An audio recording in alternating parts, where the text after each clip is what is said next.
नमस्कार मंडळी, मी जान्हवी उवाच या माझ्या यूट्यूब चॅनलवर आपल्या सगळ्यांचं अगदी मनापासून स्वागत. माझ्या आजच्या लेखाचं नाव आहे करंटेपणा.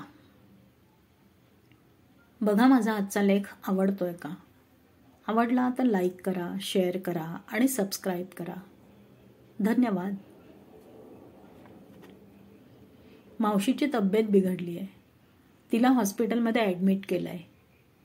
मी आणि सुप्रिया जाऊन यावं म्हणतोय. तुला ऑफिसमध्ये सांगून एका दिवसाची सुट्टी घेऊन येता येईल का? म्हणजे आम्हाला आईची काळजी राहणार नाही. रोहित आपल्या बहिणीशी फोनवर बोलत होता. दुसऱ्या दिवशी सकाळीच रेखा आपल्या माहेरी पोचली. रोहित आणि त्याची बायको सुप्रिया नाशिकला मावशीला भेटण्यासाठी गेले. सकाळी लवकर गेलं म्हणजे रात्री लवकर घरी परतता येईल असा त्यांचा विचार होता. कारण रोहित, सुप्रिया आणि रेखा तिघांनाही दुसऱ्या दिवशी ऑफिसला जायचं होतं. रेखा स्वयंपाकघरात गेली. तिने आधी नाश्त्यासाठी सांजा केला आणि गरम गरम सांजा घेऊन ती आईच्या खोलीत गेली. दोघी मायलेकींनी नाश्ता केला. आईला थोडी तरतरी आली. इतके उपवास करणारी आई, पण तिला अलीकडे भूक सहन होईनाशी झाली होती. पदार्थ तेच असले तरी जी व्यक्ती आपल्यासाठी ते पदार्थ करते तिचं प्रेम त्या पदार्थात प्रतिबिंबित झालेलं असतं. म्हणून त्याच पदार्थांची चव मात्र वेगळी लागते. लेकीच्या हातच्या सांज्याने, चवीतल्या त्या बदलामुळे आई सुखावली. नाश्ता झाला. आईच्या गोळ्या घेऊन झाल्या आणि दोघी थोड्या रेंगाळल्या. 10-15 मिनिटं गप्पा मारून झाल्यावर रेखा आईला म्हणाली, आज मला घरून काम करावं लागणार आहे. तू आराम कर, मी मधून तुझ्याशी गप्पा मारेन. आणि मग ती ऑफिसच्या कामाला लागली. मधून कुठपर्यंत पोचलात, नाश्ता केला का, अशा चौकशा ती दादा वहिनीकडे करत होती. त्यांना घरी परतायला रात्र होणार हे तिला ठाऊक होतं.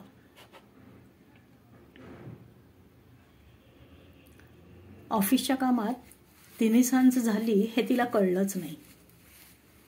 ती लगबगीनं उठली आणि तिने देवापाशी दिवा लावला.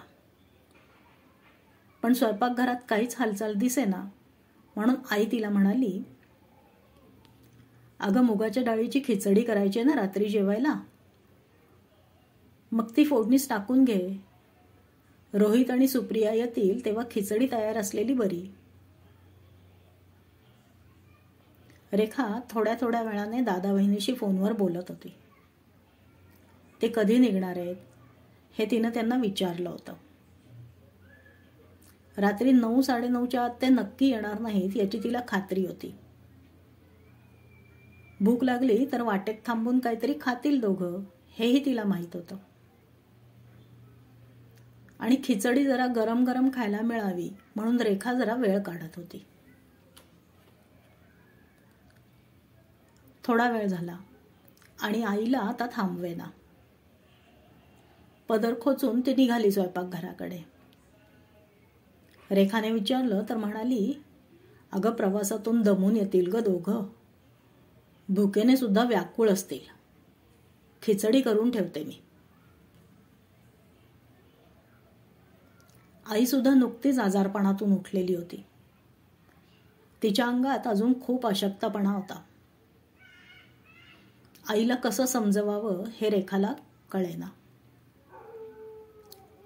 शेवटी ती उठली आणि खिचडी शिजत ठेवून आली.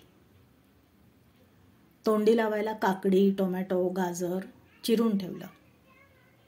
आणि आता ते दोघं आल्यावर हातपाय धुवून होईपर्यंत पापड भाजले की झालं, असं म्हणत खुर्चीवर टेकली. हे सगळं करताना तिला थकवा येतोय, मधून बसावं लागतंय, हे रेखाच्या नजरेतून सुटलं नव्हतं. पण तरीही ती आईला ते सगळं करू देत राहिली. एकेकाळी पहाटेपासून रात्री जराही उसंत न घेता सगळी कामं हातावेगळी करणारी हीच ती आपली आई का, असा प्रश्न तिला पडला होता. कुठे गेली हिची चपळता? रेखाला आतून फार वाईट वाटत होतं, पण तरीही आईला ती कामं करू देत राहिली. तुला बरं नाहीये, तू आराम कर, मी बघते सगळं, असं काहीही म्हणाली नाही. आता वय काय आमची? आम्ही इतके लहान आहोत काही की अजूनही तू आमच्या भुकेची काळजी करावीस?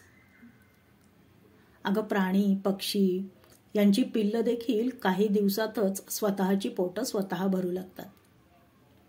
त्यांच्या आयांवर ते अवलंबून राहत नाहीत. आणि तू फक्त भरवायचं तेवढं बाकी ठेवतेस. आम्ही आमची व्यवस्था करून घेऊ शकतो.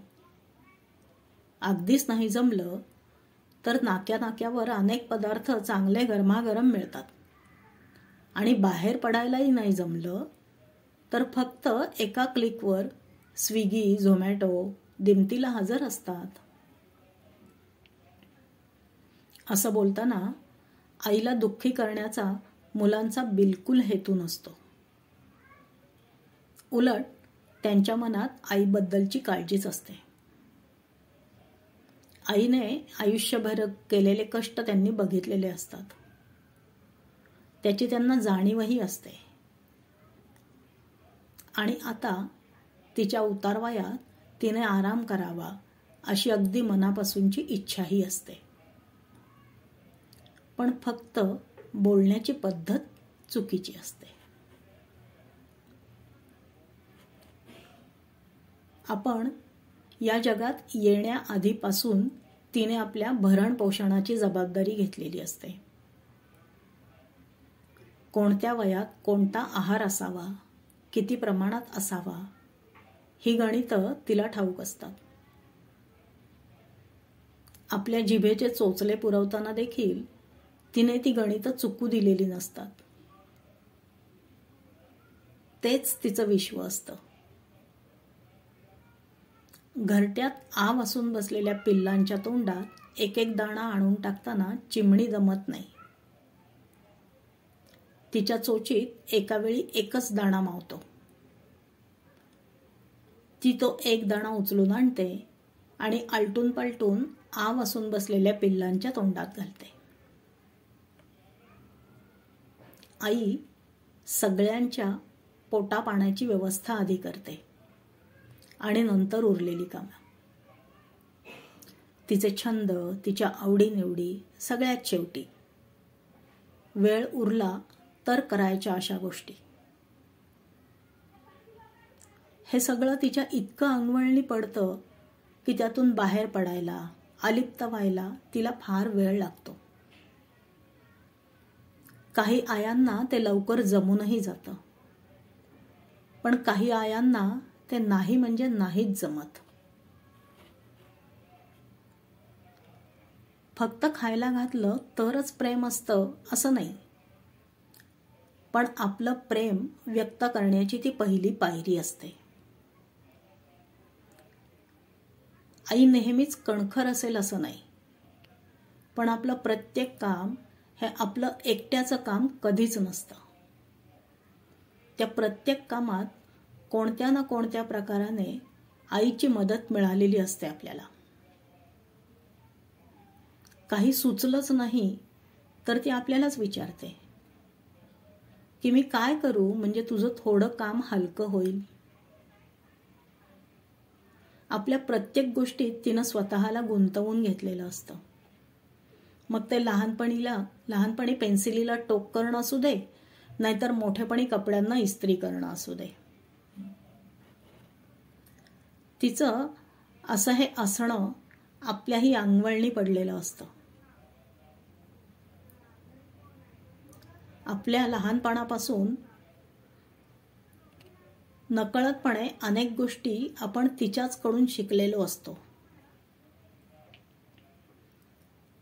पण आत्ता आपण न मागता तिने एखादा सल्ला दिला तर तो जसा आपल्याला आवडत नाही तसंच असतं हे काहीसं. तिला अलिप्त होण्यासाठी वेळ देणं, आजारी असली तरीही तुझी इच्छा असेल तर आणि तुला जमतील तेवढी कामं तू कर असं म्हटलं तर तिची जगण्याची उमेद वाढू शकते. जोवर आईच्या हातचं अमृत मिळतंय तोवर ते नाकारण्याचा करंटेपणा आपण तरी का करावा? धन्यवाद.